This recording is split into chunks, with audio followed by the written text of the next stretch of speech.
नाज़रीन, spot fixing case में मोहम्मद आमिर की जिंदगी को बदल कर रख दिया। जहां बदनाम क्रिकेट खेलने पर पाबंदी और जेल की कैद का सामना करना पड़ा, वहीं ये उनकी जिंदगी में एक खुशगवार मोड़ भी लेकर आया। स्पॉट फिक्सिंग केस में कानूनी जंग लड़ने वाली वकील नरजिस को दिल दे बैठे और शरीके हयात बना लिया।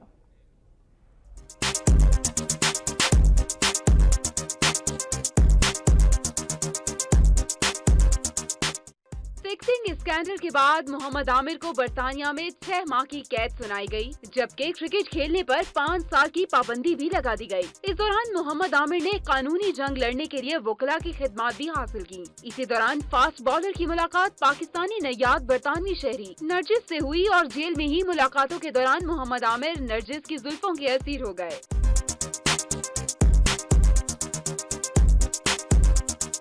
चंद ही मुलाकातों के बाद दोनों ने शादी के बंधन में बंधने का फैसला कर लिया। दोनों का निकाह 2 साल पहले हुआ और अब 20 सितंबर को मोहम्मद आमिर बैंड बाजे और बारात के साथ नरजिस को ब्याह कर अपने घर ले आए। बरतानिया में पैदा होने वाली नरजिस अंग्रेजी के अलावा उर्दू और पंजाबी पर भी उबूर रखती हैं।